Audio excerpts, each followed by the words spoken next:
You've got to talk to them and get them to relax and feel that you're genuinely interested in what they've got to say, so that they feel that you're not just there trying to get pictures, you know, which we're not, because we're just interested in people as well. There's our horse. Calul. An old building. That's a house for the horses. Casa pentru cai, tanti. Da, ai văzut? Yeah. Oh my God, it's very beautiful. And I think unless you've got that empathy with the people, you're not going to get the photographs anyway.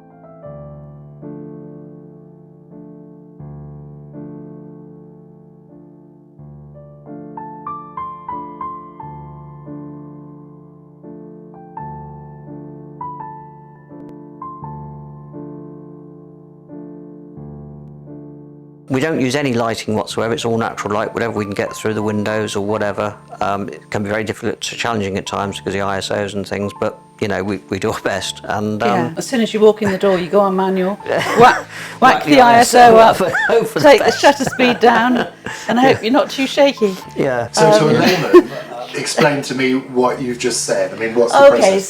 So the process is that we open up the aperture camera, as the wide aperture as of the possible, camera to get get as as much much light in as possible. Mm. We make the sensor as sensitive as possible to light by putting the ISO up, and we slow down the shutter speed so that the camera has a more longer chance, exposure. more chance to get the light in. But you So could, why don't you just use lights? Because it would be too intrusive, and because it wouldn't represent the atmosphere of the place.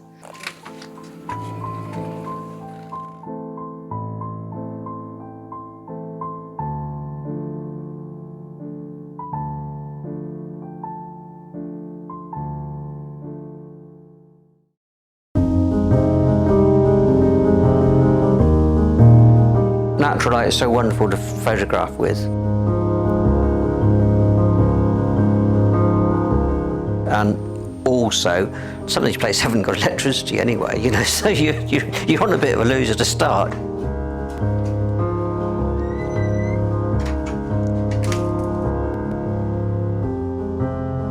And the ones with the artificial lights, you can tell they're artificial lights. They've left the light on, and we normally try and switch the light off if they don't mind, you know. It becomes a bit of a game, doesn't it? Yeah. Because somebody goes and switches the light off, and then the subject goes and want to do switches some it back cooking, on so again. switch it back on again. And then someone surreptitiously switches it off again. But Yeah. I think we have to try and be as inconspicuous as possible. And I think introducing lights would make them a bit like rabbits in the headlight. You know, Yeah. I don't think they would So- take to that very well. If you see the pictures in the house that are taken previously, when they sort of from the communist era and whatever, the older people, they just stand bolt upright and stare straight at the camera, you know, featureless. You know, you get no emotion whatsoever. You know, so you've got to try and get around that, because that's their natural instinct, is to just go rigid, you know, and you get nothing. So you just need to get them to relax in your company, and then you can start. You know, we quite often don't start the photography straight away. We give it 10 minutes just to get them to relax a little bit. Then you start taking a few pictures. Acolo ne-au dus, că ne-au dus numai la munci. Nu m-au dus, Then you've got the issue that the person is probably talking to the guide, because that's the person talking Romanian, so they're not looking at you. Ai vrea să schimbi ceva la viața mea ta? Am ce să schimb. Îți bine așa.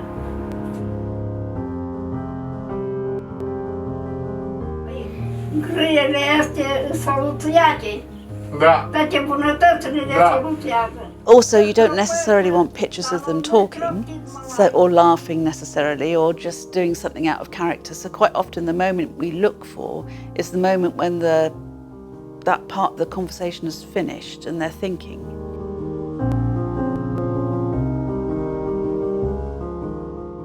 And their face relaxes a bit as they think about what's Yeah, and you can see that discussed. they're sort of in their own little world a little bit, not really focusing on very much, and then you get that nice expression on their faces and things, you know. So and sometimes you get that expression because they're telling you something quite sad, you know, and then their face drops completely. Mai e unul care îl face o dată, dar eu aș face pe She's ăla în talking două, about e not mai having puternic, e mai any bun. children copying.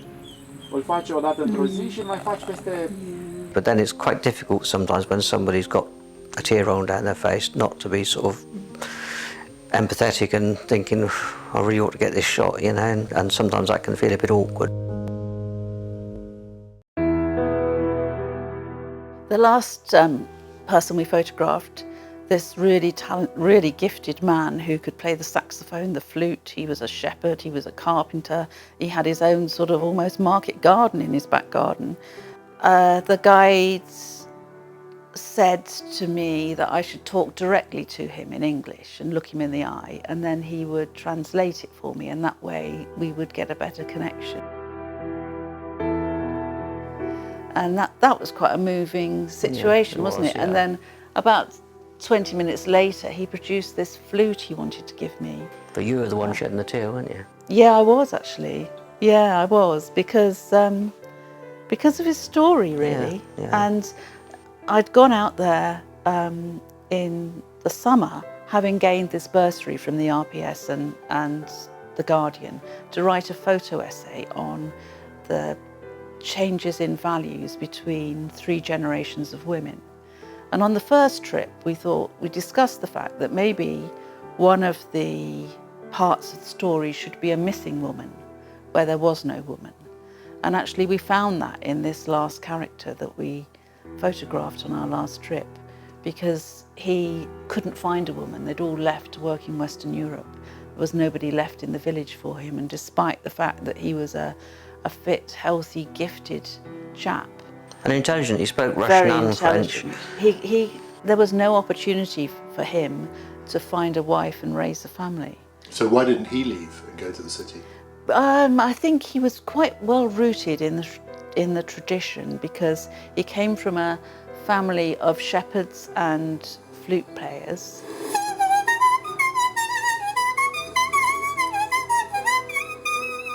And he had carried on that tradition, and also he had his carpentry, and he lived in the most stunning location. Yeah, up on the mountains. And I think he just loved it there, you know. Yeah. And he got no transport, so you know he couldn't drive to work, and he was miles from anywhere to be able to walk.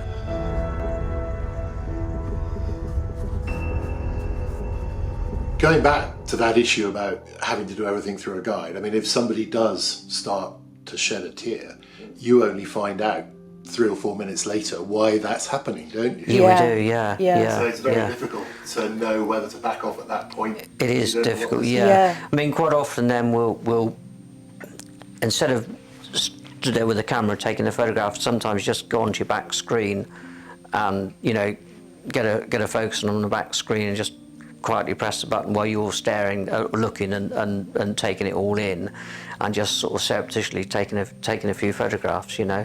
But, it was awkward photographing a funeral, wasn't it? We It was, photographed a COVID funeral because the funeral was held really quickly, and although some of the children flew in from Europe, Western Europe, there were still people that couldn't attend. So they said they'd be quite grateful for some shots. Some shots and some video of the funeral for relations.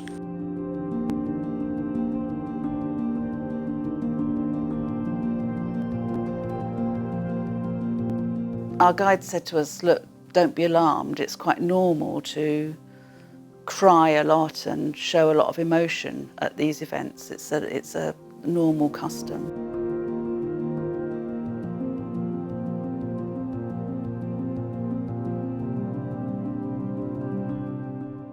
But it was quite tough, wasn't it? It was tough, yeah, because they don't hide their emotions at all, and they really sort of get very upset, you know, and it's quite difficult to And this whole photograph. COVID thing was tough, wasn't it? It was because tough, this yeah. time, this last trip, COVID seemed to be stalking these valleys, and lack of public education and listening to the anti-vaccine propaganda meant that the vaccine uptake was only about 30%.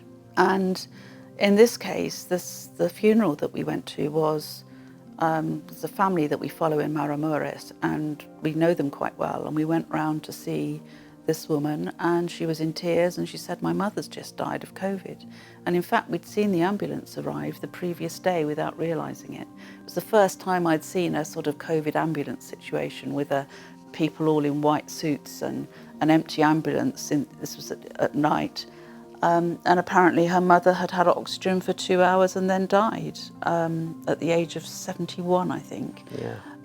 So, and then we just kept seeing funerals.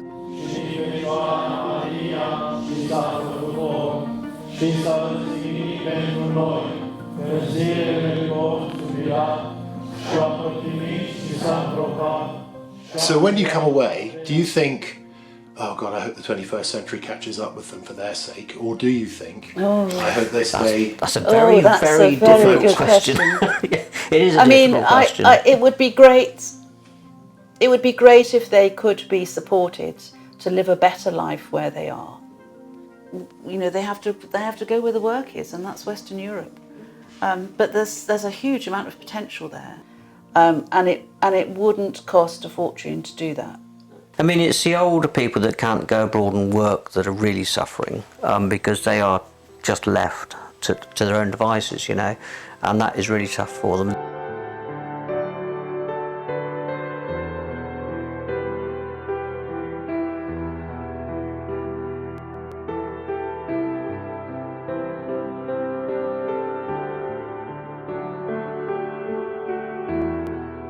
It is almost unbelievable that they live in that state in the European Union.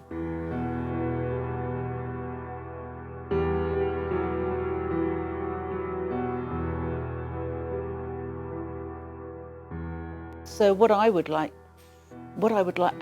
they really want and what I would like for them is some employment, some concerted effort to generate some sort of economy in that area. The trouble is, tourism, I think, would spoil it. So the answer to that question, should they be brought into the 21st century or left in blissful isolation? Well, they do need to be brought into the 21st century, but in a way that respects their traditions, if that's possible.